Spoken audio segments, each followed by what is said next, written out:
Good morning, fans of the framework. It's Friday. Whoop, whoop, the best day of the week. Thank you so much for tuning in. I would love it if you would consider sharing our Fans of the Framework private group with your other friends in healthcare. I know you all have some.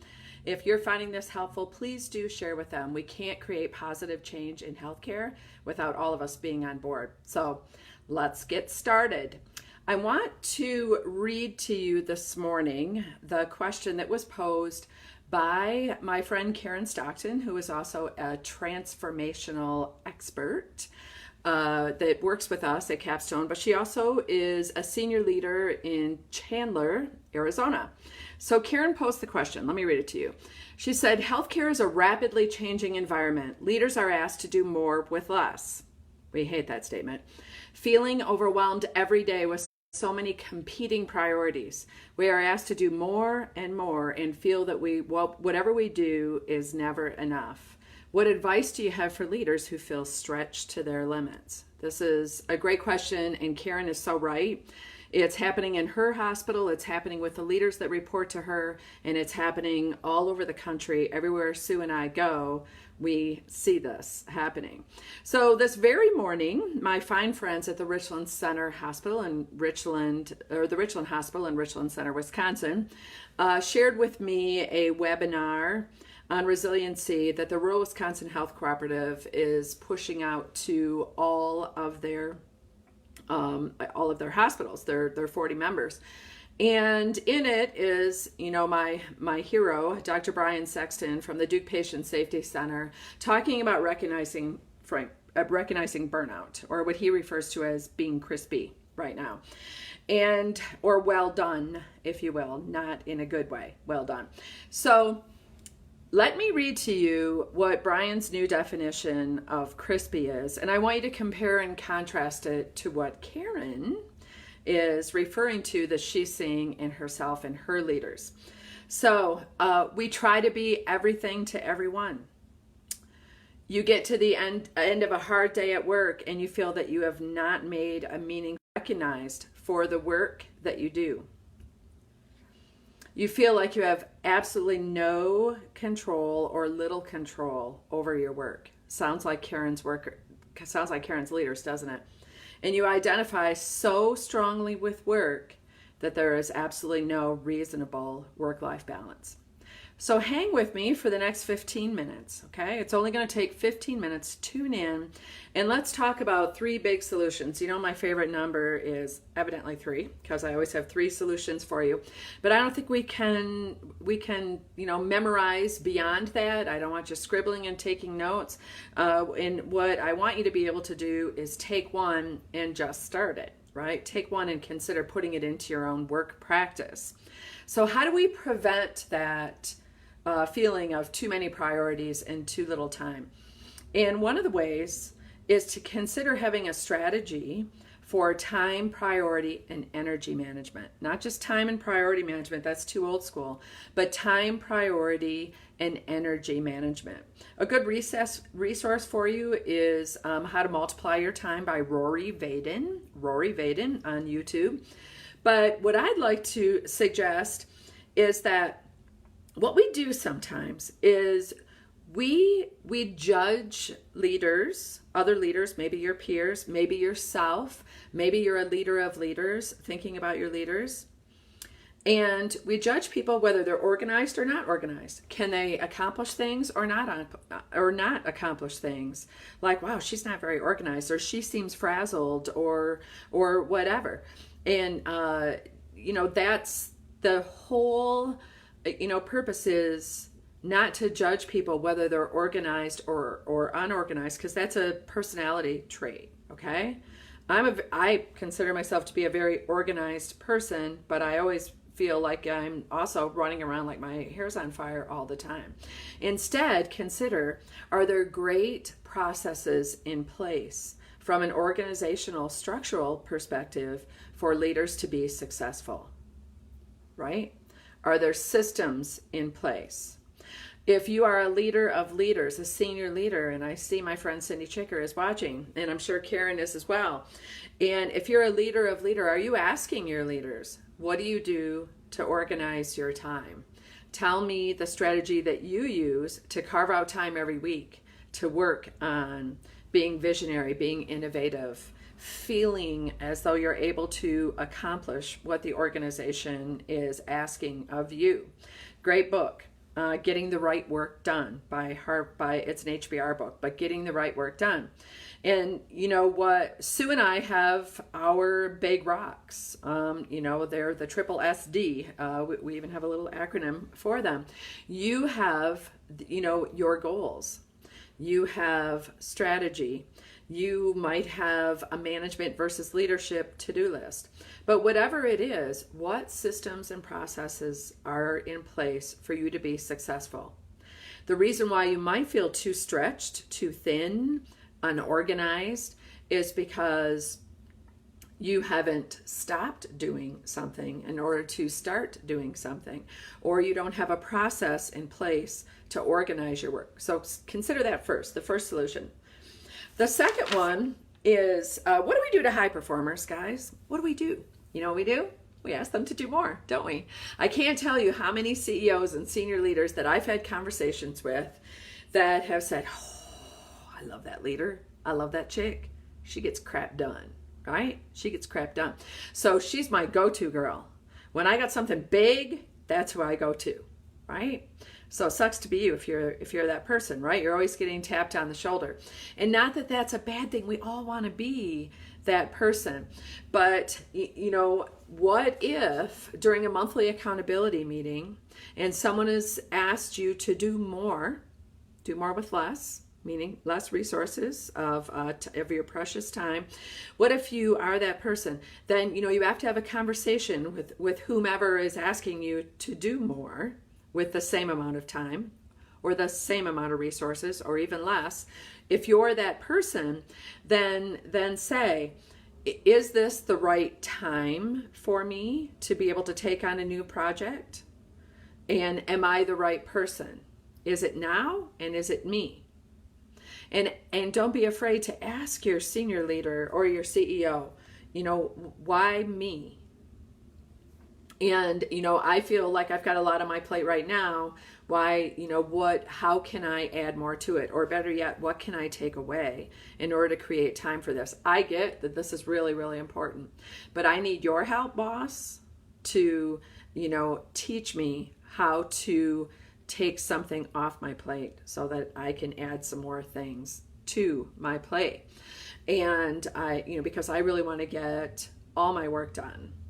And, the inbox is always full. That was the best thing that Sue ever taught me, is the inbox is always full.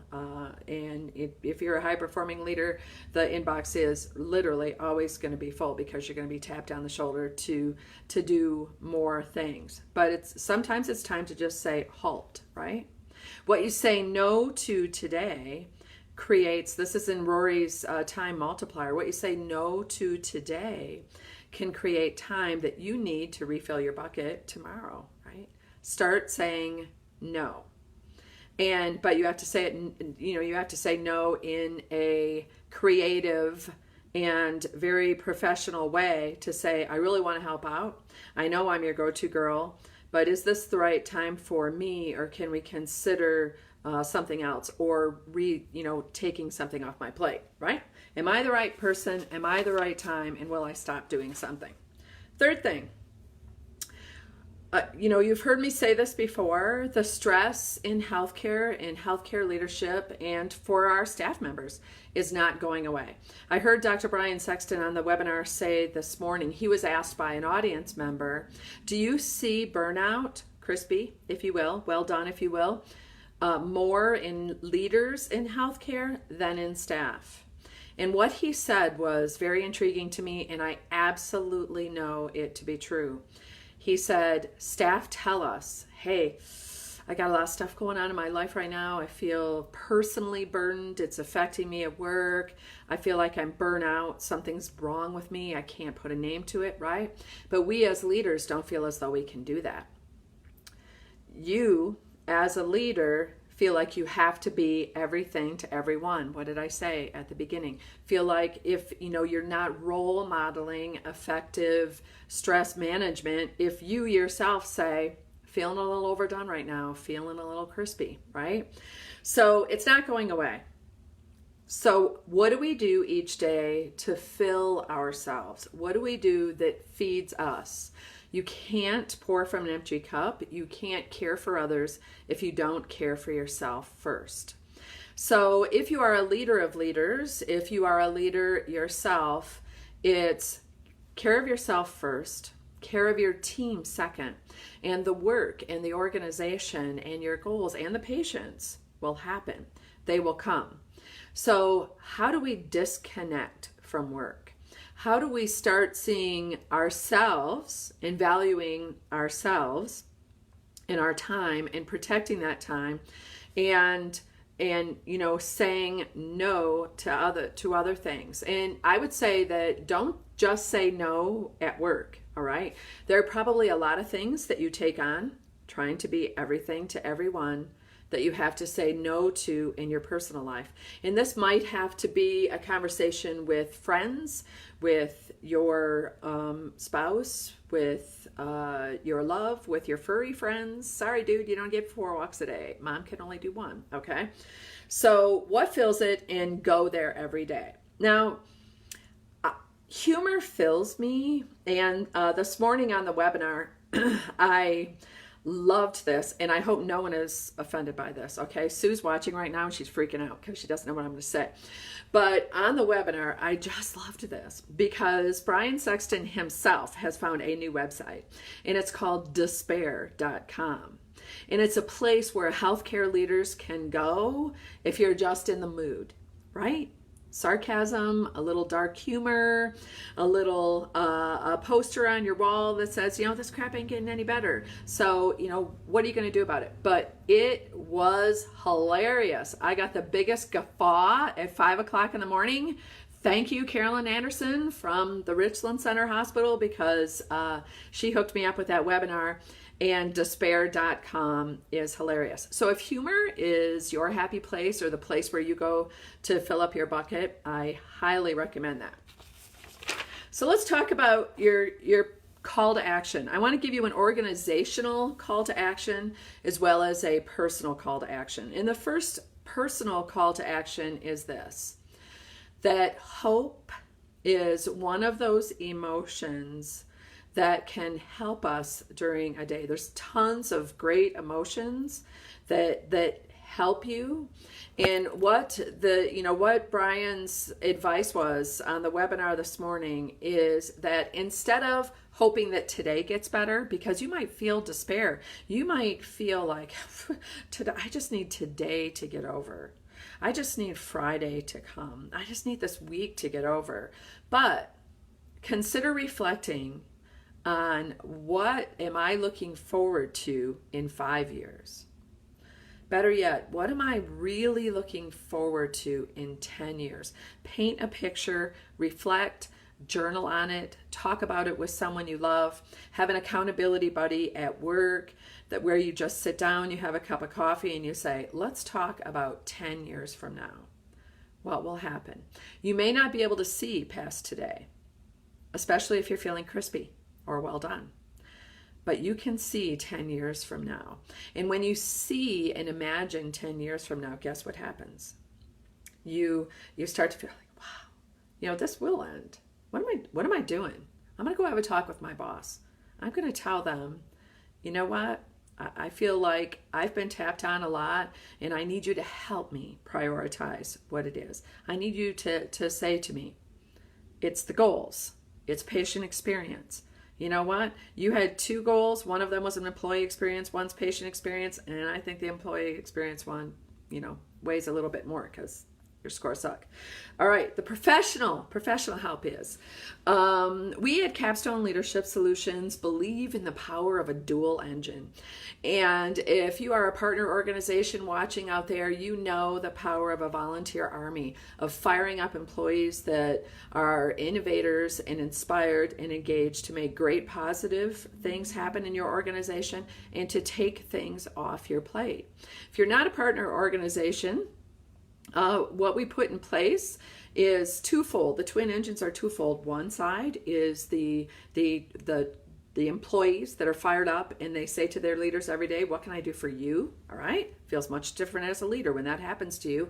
The second dual engine is how we lead around here.